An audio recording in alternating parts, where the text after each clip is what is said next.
girls. And that is something that's quite exciting as the buzz is in the air here in Charlottesville. Like and share the show, like and share the show. This is a show where we encourage you, the viewers and listeners, to chime in with any of your questions and help shape the conversation of this show. Live on my personal Facebook page, Judah Wickower. Live on YouTube. Thank you very much, Judah Wickower. If you're watching on YouTube, subscribe to the show and tell somebody about the program, please. I'll confirm LinkedIn here in a matter of minutes, as I'm very excited to talk training camp, to talk who's separating who. Hammer that retweet button on Hootie's account. If you're watching on Jerry Ratcliffe's Twitter account, hammer that retweet button for us so we can gain some exposure. That's the only thing we ask of you. Judah, we are live on LinkedIn, so things are rocking and rolling quite well here. Hootie Ratcliffe, before the show starts, give them a little tease of what you want to cover today. Well, we've been heavily into the training camp for the last couple of weeks, and last night Keith Gaither, the special teams coach and running backs coach, met with media and gave a lot of insight into what they've accomplished in that certain unit of the team, and it looks like last year they made some strides from a disastrous 2023 season, and it looks like that they are at least have great expectations to where all those special team units could possibly be a strength instead of just holding their own this year. So that's something that would be encouraging, I think, to Virginia fans with all the added depth that they've brought in, a lot of the more talent. They're bigger, faster, stronger, and I think a lot of that will show up on special teams. We'll talk about that, guys. I'm going to ask Hootie Ratcliffe what's the deepest position on this roster. We'll talk about some of the injuries that have hit the University of Virginia so far. They have experienced some injuries at defensive back and on the offensive line, but the good news is they are deep at those positions. A lot we're going to cover on the show. Judah Wickower, things are looking good here. Questions already coming in on the Jerry and Jerry Show, which I will say is, with confidence and conviction, the most popular and engaged Virginia sports podcast in the nation. Judah Wickower, we can rock and roll when you're ready.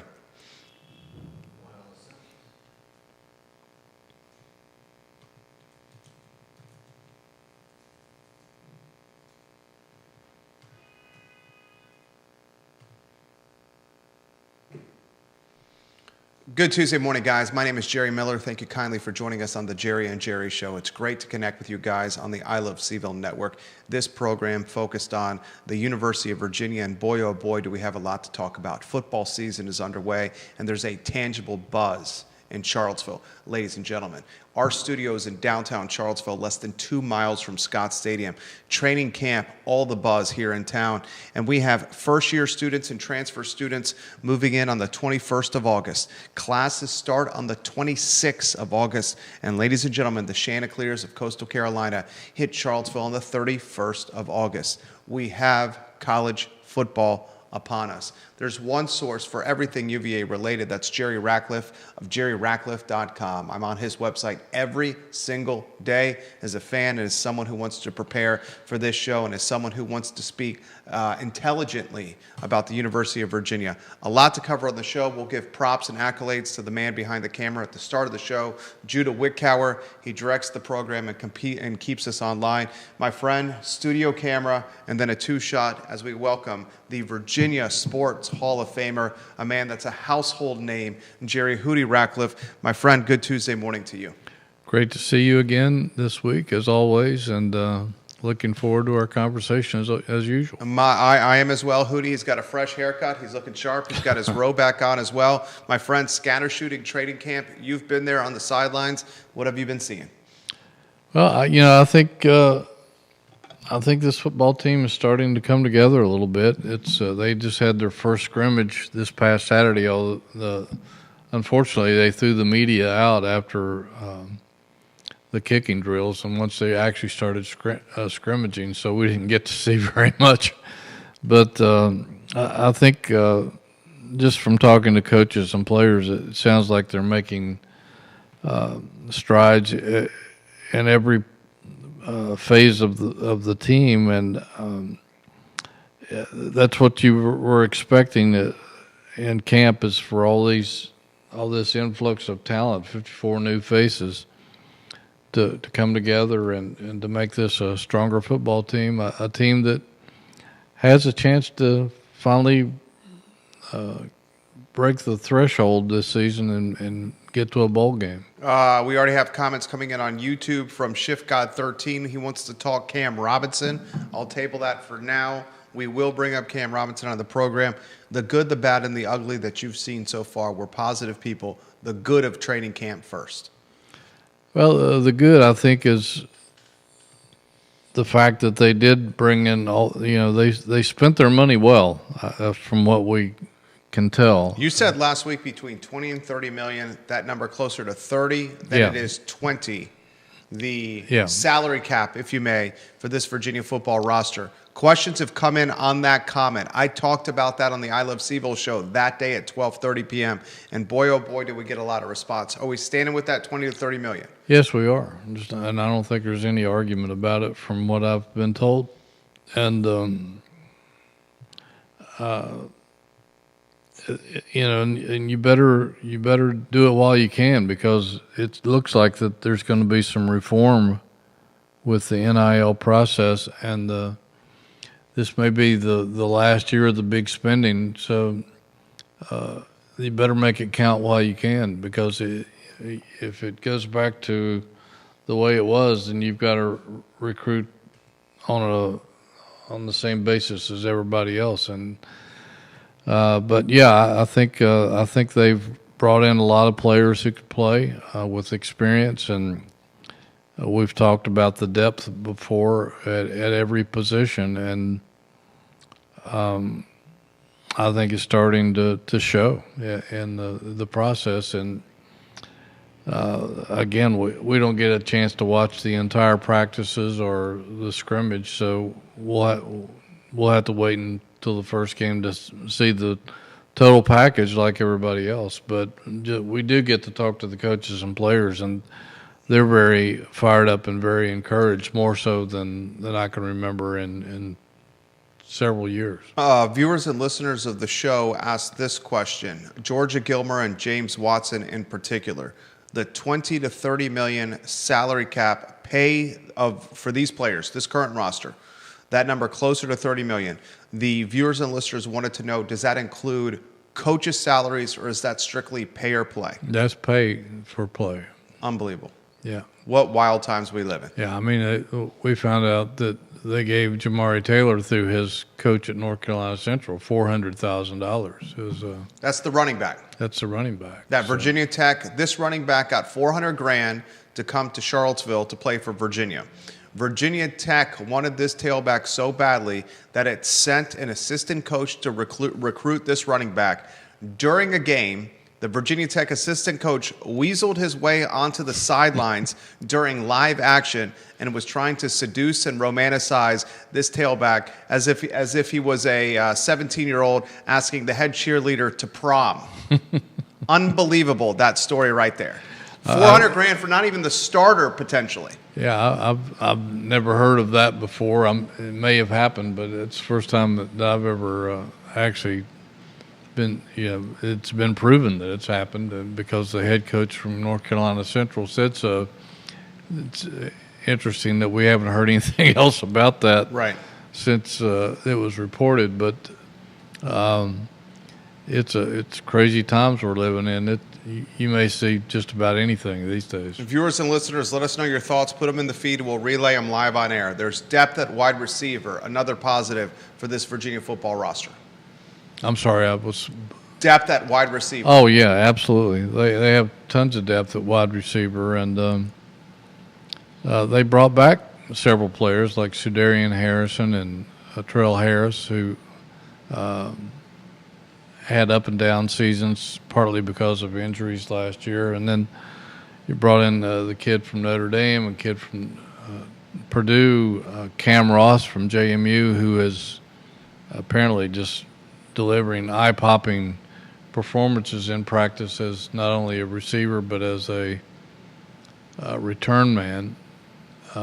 He was spectacular at JMU last season. So some of the freshmen have really impressed at wide receiver. So I think they have 8 or 9 guys that have the potential to contribute this season at those 3 receiving positions. Not to mention Dakota Twitty, the tight end, who is a former wide receiver, and even though he's not totally built like a tight end, he's a little bigger than your average wide receiver now since he switched over to tight end. But listening to Tony Elliott talk about him the other day, he's a guy with incredible potential to play in the NFL for a long time if he develops the way they hope he will. And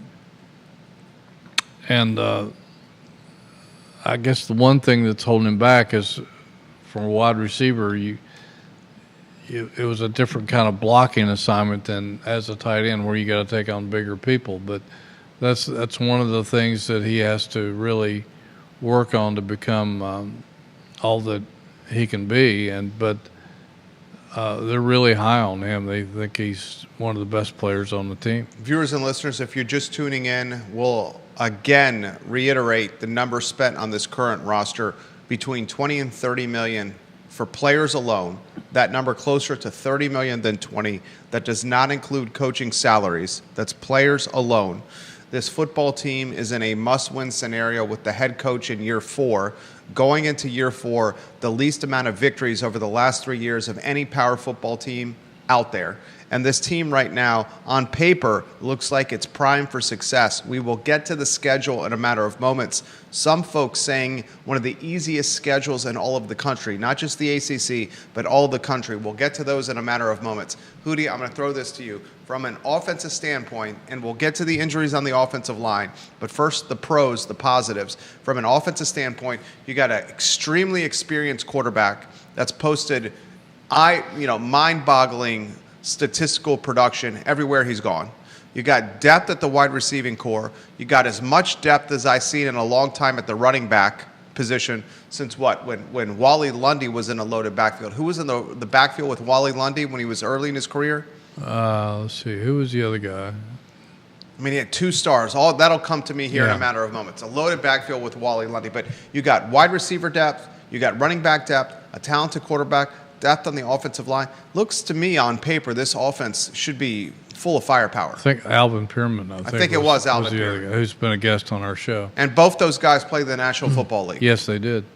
And before we move on to that, when it comes back to that money, that just look at what North Carolina has spent, and what they spent on their football program this year is $50 million. And that's players and coaching staff and general managers. So the 20 to 30 is right in line with North Carolina's 50.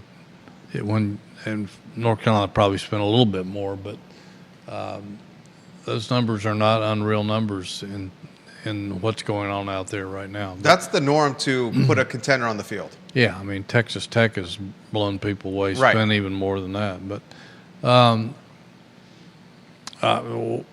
we're talking about the offense. I think the offense has a lot of potential, and that's going to be the whole key, because what's held this program back for the previous 3 years is they just couldn't produce enough points to win games. They've lost a lot of close games because they failed in the red zone and made mistakes, but a lot of it is that they could move the ball from 20 to 20, but once they get in the red zone, they've struggled. And how many times did we see them get down inside the 10, inside the 5 last year, and had to settle for field goals? And that just can't happen if they're going to do what they hope to do this year.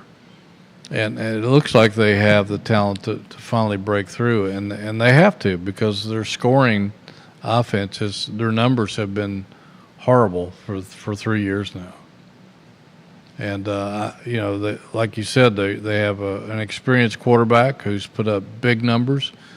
They have at least 3 running backs that have played and produced at various programs. They've got wide receivers from their own program and from outside who have been impressive, and it looks like there's some potential, big play potential there. But I think the whole key is the offensive line and how they perform, and if they can live up to the expectations. They haven't the most depth on the offensive line maybe in the history of the program. The last time I've seen this kind of talent on the offensive line and depth in the offensive line, maybe the Al Groh era. Yeah, and they may have had more talent then because a lot of those guys ended up in the NFL, but I'm not even sure they had the depth that this offensive line has. Maybe not the quality, but the depth. And if those guys deliver and they can produce a running game that will take the pressure off of Chandler Morris and let him find his receivers and prevent and keep him clean so he doesn't have to run for his life like Anthony Calandria did for 2 years, they have potential to put some points on the board, and a lot of them. The offensive line we're talking about has been a weakness of late for Virginia. It's on paper a strength. It did suffer an injury that's quite impactful.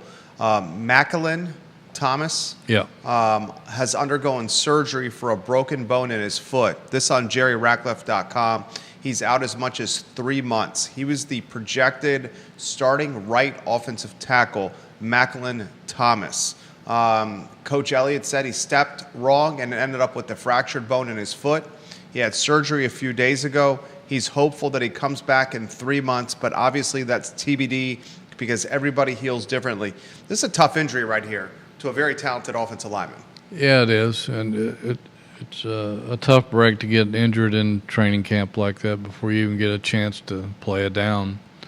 You got to feel bad for him and any other guys that suffer those kind of injuries, especially in a non-contact drill when you just multiple guys. You just happen to land on the with the wrong balance or whatever, and end up with a broken bone that keeps you out. But the beauty of the depth that they brought in is that they have several other guys ready to step in at that position, and there's 4 or 5 guys vying for that starting job right now. So it's not like that they don't have. It's not like before when if that happened, they were just up the creek because they just didn't have anybody ready. But now they've got several contenders for that position. On JerryRatcliffe.com, Ben York, a 6'5", 305-pound second year. David Wallabow, Wallace Unamba, Jack Whitmore, John Adar. These are all viable options for this position. Interestingly, the viable options for the right tackle position include a 5th year, a 6th year, another 5th year, and then a 1st year and a 2nd year. Yeah. I mean, you talk about depth here. You got a 6-year who's 6'6", 335 pounds from Dallas, Texas, that may plug and play at the right tackle spot. Yeah, and again, that's where the money came in handy was I'm sure that Tony Elliott was just sickened by the fact the last 3 years that and Terry Heffernan, the line coach, you walk into that room on Monday or Tuesday and you look around and guys are beat up or sick and can't go, and you have to wonder, who's next? Who can I plug into this position? It's maybe somebody that's completely not ready to play or playing out of position. And we saw the results of it last year. They'd get down and they couldn't move the ball when they had to. They couldn't protect Calandria. That shouldn't be the problem this year, but that was a massive problem up until now. The ugly now. We've talked good. We've talked really good. We've talked depth. We've talked offensive firepower. We've highlighted some injuries. Another item that came up in training camp, Coach Elliott really ripped into these boys for lack of discipline. He did, and I was glad to see too. that or hear it. We didn't get to see it because the media's kept outside the practice field, which is, if you haven't been over there, there's gates all around the field, and they have tarp over them, so you can't watch from outside, but we can hear. And at the end of practice, at least for the second time in the first couple of weeks, first 10 days, we heard Tony Elliott unleash on these guys at the end of practice and do some wind sprints. But I thought it was a healthy thing to hear him. I won't say dress down the team, but he let his frustrations be known about the fact that they have struggled in the red zone for 3 years, the fact that they have beaten themselves with mindless penalties in the fourth quarter, or sometimes late in the fourth quarter, some special teams snafus late in the games that have cost them, and I think he's just so tired of beating, Virginia beating Virginia, and it's a hard enough game as it is. Amen, brother. You can't beat yourself. The difference usually between a good team and a mediocre team is a good team doesn't beat itself, and that's what he's trying to drive into these guys on a daily basis. Just don't help the enemy. Let's play smart football. Don't beat yourself. Make them beat you, and that's sometimes the difference. He has said it time and time again. We've heard every Virginia coach say this for years, decades, is that most ACC games come down to a handful of plays, often in the final minutes of a game. And the team that doesn't beat itself usually wins those contests. So he's trying to drive that home, and I thought it was very good to hear that he's bringing that kind of intensity to practice. I think that's what a good football coach does. I agree with that. I'll also, add this. Michael Guthrie, welcome to the broadcast. Lauren and Ivy, Carol Thorpe, DJ Morbley, just to name a few. Virginia fans, let us know your thoughts. I'm going to get to your questions and comments in about 5 minutes. So put them in the feed, and then I will relay them live on air to the Virginia Sports Hall of Famer. Some of this is on the coaching staff, too. There was a lot of third quarters coming out of the locker room where the team lost the third period. Right. Yeah, and we talked to Tony about that ad nauseum last year, I think. He probably got tired of hearing the question, but it was something that he put emphasis on, and he calls it that 8-minute stretch, the final 4 minutes of the second quarter and the first 4 minutes of the third quarter. How you come out of the locker room makes a big difference, and they were atrocious at that for a huge portion of the season last year, and I think that's why they went from 4-1 to ended up 5-7, because they just couldn't get it done coming out of the locker room. Even I think even in a couple of games they won, they didn't do very well coming out of the locker room at halftime. So we haven't really heard him say anything about that in training camp. So hopefully he has addressed it in the off season amongst himself and the coaching staff, to where they have found some solutions to prevent that from being a weakness this year. Comments coming in now. Viewers and listeners, put them in the feed. I will relay them live on air. Cam Robinson. People want to talk Cam Robinson. Give us the Cam Robinson scoop. He's off to a good camp from what we gather. Super talented linebacker. Yeah, and I think this is a year where he's going to break out and have his best season. I remember last year, last year he talked about his first year as a starter. He was just trying to drink from a fire hose and really use his raw athletic ability to make plays. Last year, he felt more comfortable. The game had slowed down for him, and the one thing about him, he's so tough. He's so physically tough and mentally tough. He continued to play as long as he could last year, where most guys in his situation would have probably shut it down. That's how much the game means to him and how tough he is, how much he can endure.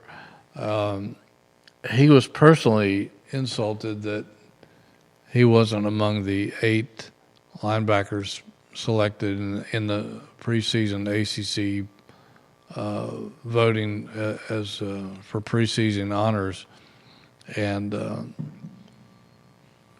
somebody made a comment. Maybe it was John Rudzinski, the defensive coordinator, said we haven't seen the real Cam Robinson yet, or someone made that comment, and we asked Cam about it, and he says, "You're about to." I love it. So he's fired up and he's ready to go, and that's what they need. They've got a solid linebacking core with him and Jackson and McDonald, some other young guys, and some transfers come in, but they should be good there. But Cam Robinson is where it all starts. I think he calls the defense, and he's what an inspirational guy to build your defense around. He's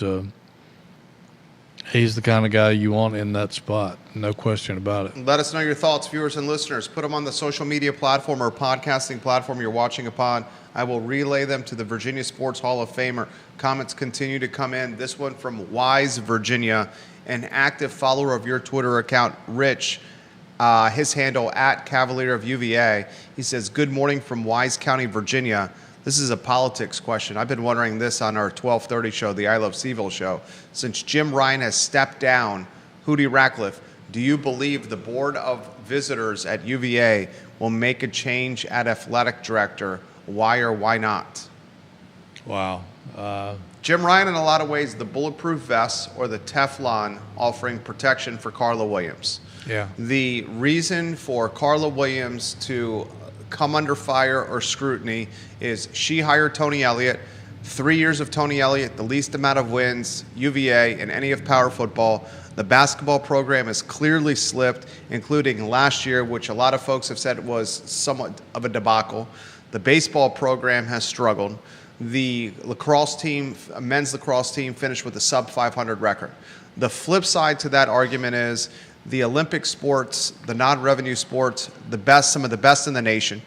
They routinely, as an athletic department, as an aggregate, are one of the best athletic departments performance-wise in the country. Yep. Fundraising is off the chain.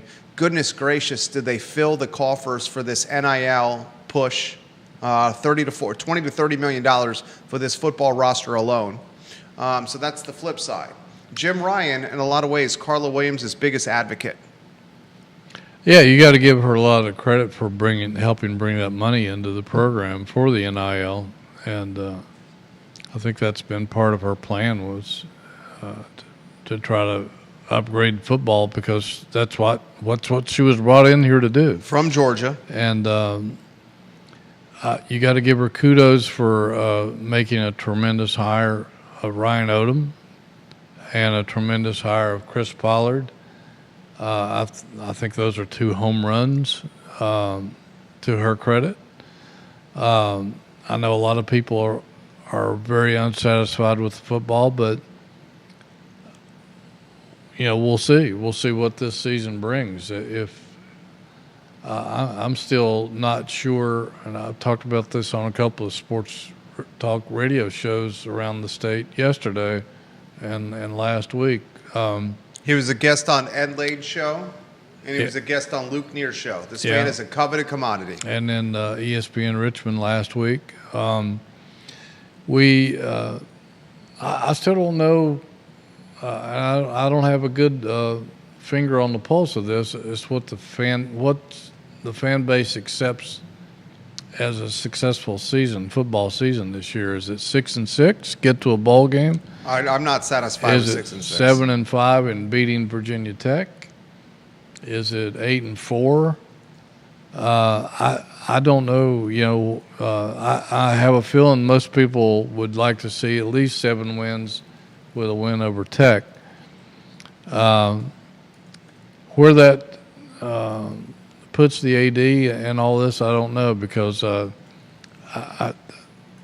if football fails, obviously it's going to be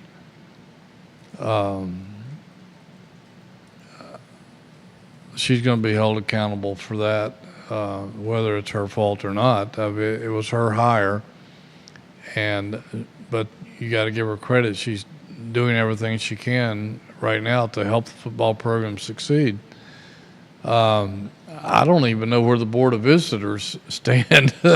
You probably have a better grip on that than I do because of all the, like you said, all the political ping pong we're seeing out there. And who knows, are these Board of Visitors even going to be the Board of Visitors by the end of football season? That's it. So I don't think anybody can predict what's going to happen to the upper echelon of the academic side of the university with the Board of Visitors and the president and all that right now, with all the political stuff flying in the air with an election coming up in November. So I think we're just going to have to ride the wave and see what happens, because I don't think anybody knows, to tell you the truth. Hootie Ratcliffe is all over it. Humble man over here. I got this text message over the weekend from an insider very close to the Board of Visitors. I'll read it verbatim. He's given me approval to relay this live on air. We did this yesterday on the show. Oh, okay. Without obviously breaching trust and protecting his anonymity. He says, and I'll set the stage here. Cree Deeds, who is a member of the Virginia Senate, he represents the 11th District. He currently has a deadline of August 15th, which is a few days from now. Today's the 12th of August. And that August 15th deadline, Cree Deeds, the Virginia senator, sent in a very pointed, investigative letter, a letter based on questions. Was it 42 questions? It was like 46 questions. Thank you, Judah Wickout. 46 questions, pointed questions to the rector and the vice rector of the UVA Board of Visitors. And those questions were focused on why Jim Ryan resigned and the plot or the ploy to get Jim Ryan to resign. So here's what the insider texted me. I'll relay it live on air. Again, I have his approval to do this. He said the Cree Deeds investigative letter is all about malfeasance. Rachel Sheridan, who's the Board of Visitors rector, is the hatchet woman sent by Governor Glenn Youngkin to clean house. Rachel Sheridan is now the target of Virginia Democrats. In short, she is required by law to respond to Cree Deeds' letter and answer his 46 questions. If she does not, future Governor Abigail Spanberger, we all anticipate she will win, Abigail Spanberger will declare she committed Rachel Sheridan malfeasance by not responding, and then Spanberger will remove Rachel Sheridan. If she responds and reveals that any or all of Cree Deeds' allegations of coordination with the Department of Justice or Donald Trump's administration, then Rachel Sheridan will also face malfeasance charges. I believe, this is the insider talking, I believe she is the one behind the removal of Dr. Craig Kent, who was the CEO of UVA Health. You can expect litigation, he says, around that removal. And the insider says, I understand that Rachel Sheridan is the one that the DOJ lawyer was working with to remove Jim Ryan. Finally, the insider says, after I read Cree Deeds' letter, there is someone with very deep knowledge that is talking to him.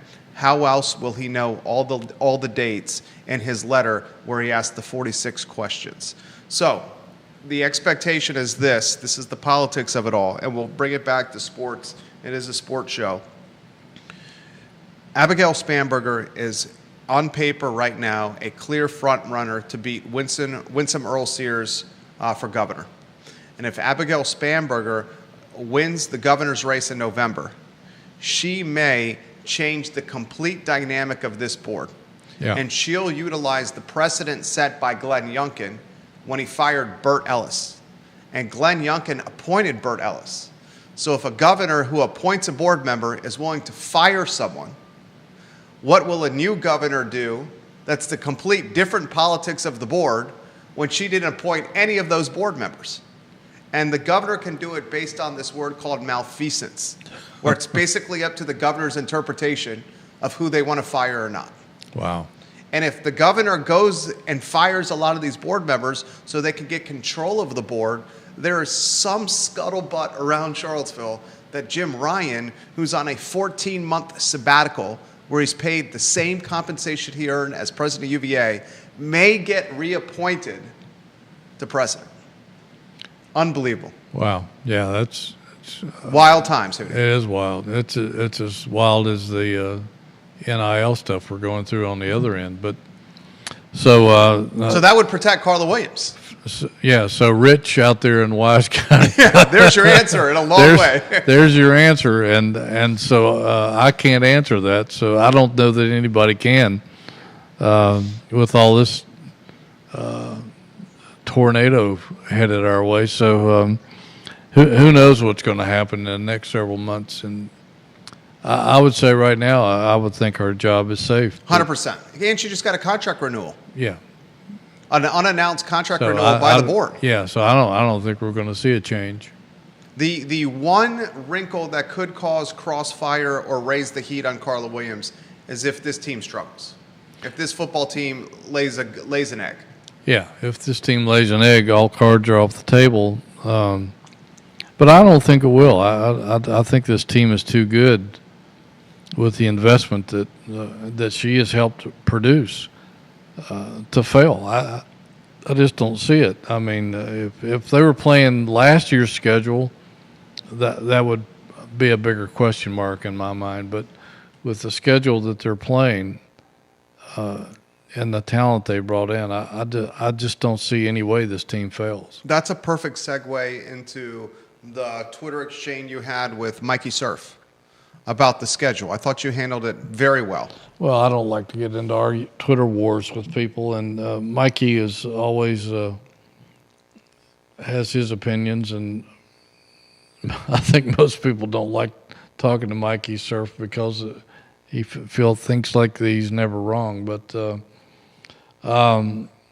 he was, I think, attacking Luke Neer for of WINA's best seat in the House because Luke talks a lot about Virginia playing the weakest schedule in the country, and Mikey took exception to that. But that came from national publications who examine those sort of things, and Mikey's argument is, well, it's preseason. You can't tell who's going to have a good season, particularly in these days of NIL, because the rosters are in a state of flux, and there's some truth to that. Both guys are right. Both guys are right, but it is, on paper, the weakest schedule in the country. Virginia is the only power conference team that has 0 ranked opponents, at least preseason, on its schedule. There's a lot of those teams on the schedule that I don't think have any chance of having a good year. Probably 4 or 5 of them at least. There are some teams on there that have potential to make the top 25 at some point during the season. I think Florida State, Louisville, and North Carolina all have opportunities to break into the top 25 at some juncture. But right now they don't. They're not ranked, and that's the schedule Virginia was dealt with. Just like last year's schedule was, I thought, one of the tougher schedules in the country, and particularly the back end of it when they were playing one top 25 team after the other. So, anyways, it is the weakest schedule in the country, and I mean, one of the national publications straight up called it the 4th weakest schedule in the nation. Yeah. I think actually Wake Forest supposedly has the weakest schedule in the country. I think Virginia's is, you're right, I think they're ranked 4th. It was the 4th by one of the yeah. And it's, look at the roster. Look at the schedule, guys. It's not, you miss Clemson. You miss Miami. You miss SMU. I mean, you don't have a lot of the preseason top players in the preseason All-ACC team. Yeah. A lot of the guys on the preseason All-ACC team, Virginia's missing as well. I mean, and I understand the comment about who knows what's going to happen because all these rosters are brand new. That's fair as well. But we've always done preseason polls, and we've always talked preseason scheduling. Yeah. It's nothing new. I mean, you look at Coastal Carolina is not predicted to win their conference. William and Mary is William and Mary. Stanford is picked very low in the ACC, even though they have a new coach in Frank Reich, and Andrew Luck is the general manager. Washington State has a new coaching staff. They're not predicted to have a great season. Cal is predicted toward the bottom of the ACC. Wake Forest is predicted toward the bottom of the ACC. So unless something out of the ordinary happens, there's 1, 2, 3, 4, 5, 6 games that against teams that I just don't think are going to have very good seasons, and that's half your schedule. That's and some of those are the 50-50 games we keep talking about. That along with the NC State game, the Duke game, and the Virginia Tech game. A lot of those are going to be 50-50 games, and how Virginia performs in those games is going to depend on where this team goes. If it has a break-even season, qualifies for a cold weather bowl, goes 7-5, goes 8-4. If they pull a couple of upsets, who knows? They could end up doing something miraculous, but that nobody expects. But at least half your schedule is against teams that aren't considered very good, and you got to win those games. You have to, because you don't know, you can't count on some of the others. Can't count on Virginia Tech. I wouldn't count on UNC. I wouldn't count on Duke. I wouldn't count on Louisville. NC State. Yeah. That's a huge game. NC We've talked State, about that for weeks now. We said maybe the most important game on the schedule. If you go down and beat NC State, and NC State is going to be favored in that game, there's no question about it. But NC State's coming off a year where they were 6-7 and lost to East Carolina in a bowl game. So if you can go down there and win that game, you have a chance to go 4-0 against Coastal Carolina, William and Mary, and Stanford. 3 of those 4 games at home, with Florida State coming to town for a big Friday night game. Monster game. Yeah, and who knows what can happen, because they didn't exactly tear it up last year either. And the success of this Virginia football team is not just about saving Tony Elliott and the coaching staff job or keeping the heat off the athletic director, Carla Williams. It's also about driving, in a lot of ways, the local economy for small businesses in the region. You talk to any of these small businesses, and they say when you have a successful team in a sold-out Scott Stadium, they are able to pay their bills easier. And what's happened over the last 3 years has dramatically impacted locally owned and operated business, the hoteliers, the restaurants, the retail stores, because the attendance and engagement is just not what it is. And folks, the top 4 teams from a preseason prediction standpoint in the ACC, Clemson, Miami, SMU, and Georgia Tech. UVA does not face either of those 4 teams. And how about this statistic? There were 27 players on the ACC preseason all-conference team. Virginia will only face 6 of the 27 players on the preseason team. Wow. So on paper, it's an easy schedule. Yes. I get what Mikey Surf is saying, that all these rosters, how can you assess them when the rosters are brand new? I understand that. But what Luke Neer is doing on Best Seat of the House is doing the on-paper analysis. Right. And there's nothing wrong with that. There's nothing wrong with that at all. I think he's right on. I think he's spot on with his analysis. And, I totally defend what he's saying. Let us know your thoughts, viewers and listeners. We've continued to say that NC State game is must-win for this team. And I'll ask you this question. What is a year that is seen as success for this fan base that is apathetic and angry?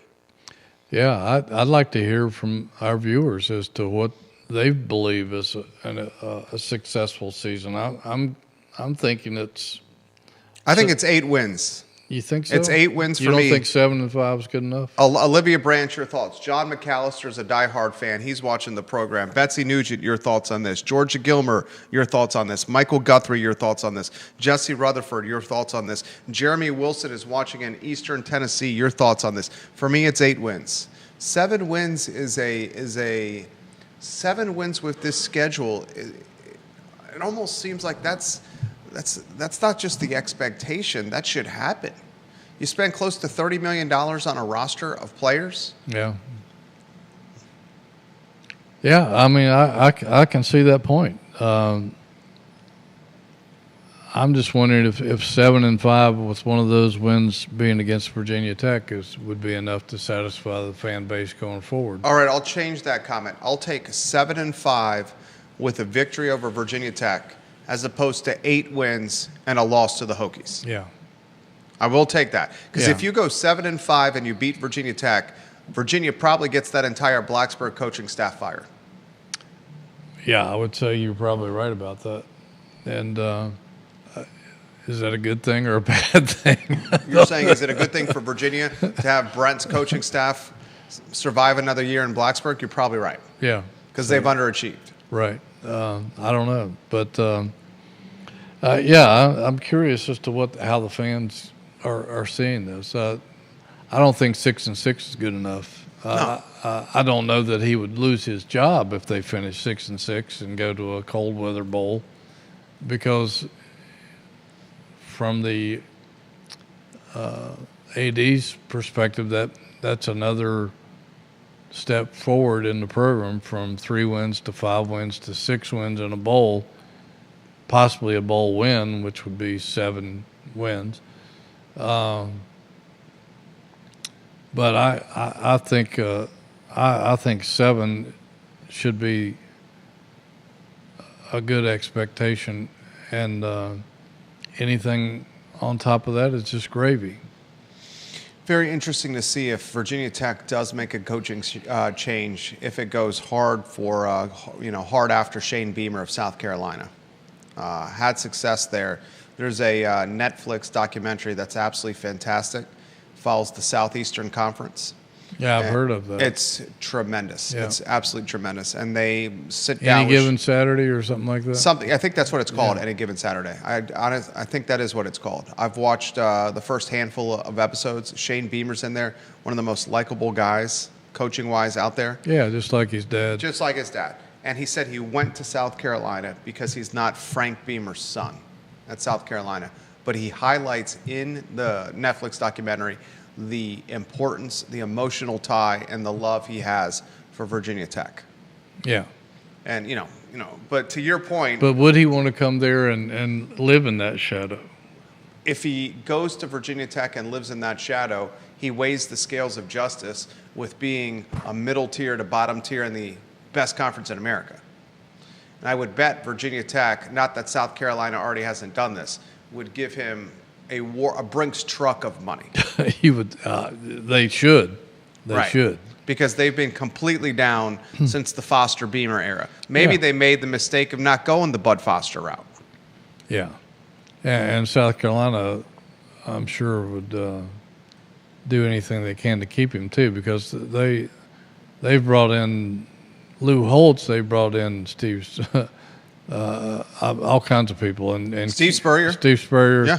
couldn't win. Right. I mean, they could win, but they couldn't take the program to the level where their fans have the expectations as a. Which is a brutal conference. I mean, he went in Yeah. his first year at South Carolina 7-6, then 8-5 in his second year, 5-7 in his third, 9-4 in his fourth. He's entering his 5th season, 2025. Shane Beamer.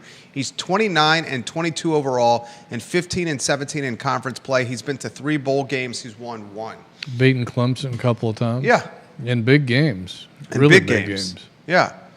So I don't know. Time will tell what Virginia Tech does. Speaking of the Hokies, do you have a take on the Hokies, Hootie? I haven't really been following them that closely. I've been devoting all my time to Virginia, so I don't.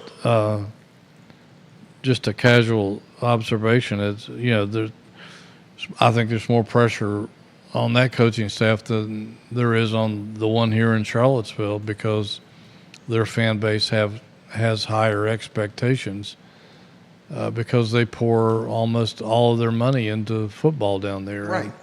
I saw something the other day where their AD presented something to their board of visitors that Virginia is way outspending Virginia Tech in athletics, and I'm sure that Whit Babcock is trying to make that more equitable in terms of bringing more money into their program to where they can keep up with the Joneses, so to speak. So it's going to be interesting to see how that arms race develops over the next couple of years as well. Is Clemson your clear-cut best with Miami in your clear-cut second slot?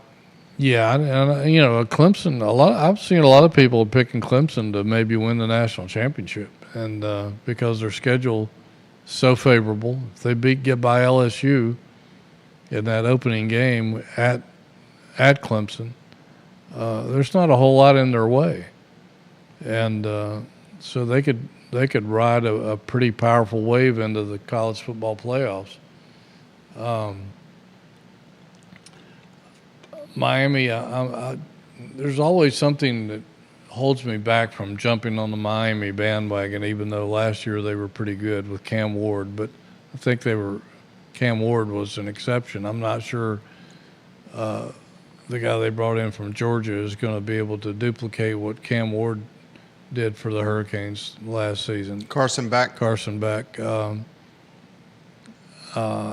just don't think he's the same quality of football player. But I still think Louisville is a sleeper. I think Georgia Tech is a sleeper. That guy has done a great job. Georgia Tech preseason number 4. Turning them around. I mean, he's done a tremendous job. He was on Nick Saban's staff for quite a while before he came to Atlanta. So their quarterback, Georgia Tech's starting quarterback, on the short list for Offensive Player of the Year. Oh, he's a dynamo. He is a dynamo. I mean, he not only can he throw the ball, he's an incredible threat to run, and a big kid too. Sean King, I think. Then SMU. Who knows? They've spent tons of money out there. Don't sleep on the ponies. They've got their quarterback returning. They've got a good offense. So, and there's always that big question mark in Chapel Hill. What's Bill Belichick going to do? You just don't know. It's going to be interesting to see what happens down there with all the money they've put into that program in the past year. $50 million is they're not going to expect. They didn't spend $50 million to win 7 games. I know it's Belichick poised for success. We've gone the entire hour and haven't even talked basketball. Anything we're missing out of the football notebook? I don't think so. I think we've covered it pretty well. Again,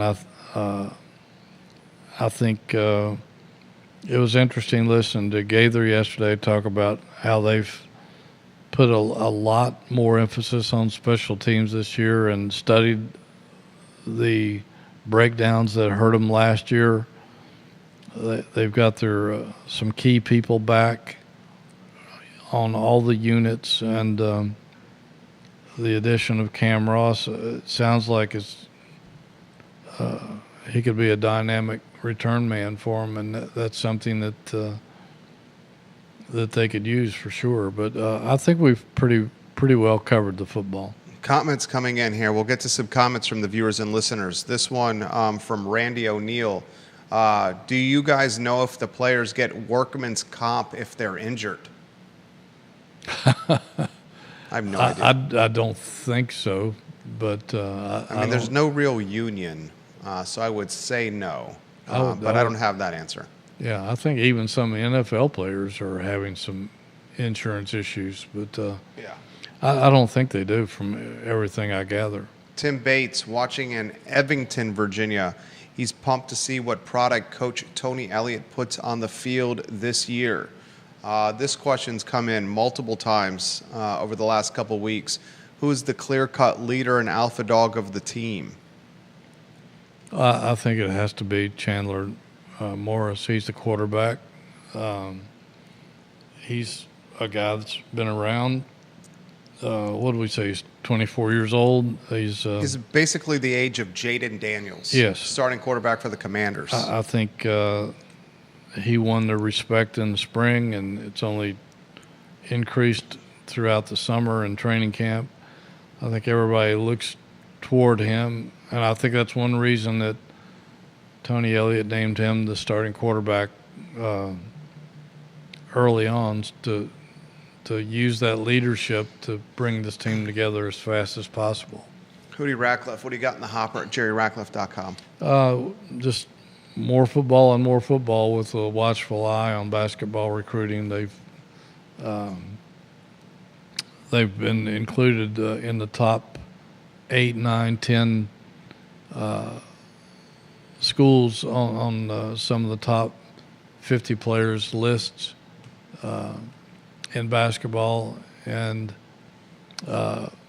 they don't have anybody committed to the 26 class yet. So if one of those guys breaks through, who knows, it might be an onslaught of more, but open up the floodgates. But Ryan Odom's going after top 100 talent. He's going after the creme de la creme. And that's what it's all about, is the acquisition of talent. And if you don't have it, too bad. I like that. Too bad. Jerry Ratcliffe is a Virginia Sports Hall of Famer. You can read his musings, his analysis, and his reporting on jerryratcliffe.com. jerryratcliffe.com is how literally I start my morning.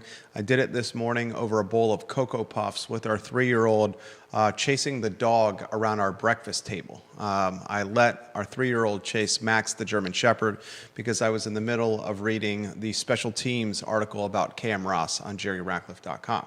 Judah Wickhauer is behind the camera, the only man I know that can make a button-down shirt, denim, and an undershirt look comfortable in 100-degree heat. He's cooler than the other side of the pillow, as Stuart Scott used to say, the late, great Stuart Scott of ESPN. Jerry Ratcliffe, always distinguished and dapper, the namesake of jerryratcliffe.com. I love doing the show with you, Hootie. Well, Tony Elliott called Dakota Twitty, the tight end, the glue man of the offense the other day. Our glue man is sitting right there, as you were talking about earlier with Judah. Judah Wickhauer, absolutely right. The I Love CVille show up at 12:30. Check out jerryratcliffe.com right now. He's got a lot in the hopper, ladies and gentlemen. Thank you kindly for joining us so long. Thank you, brother.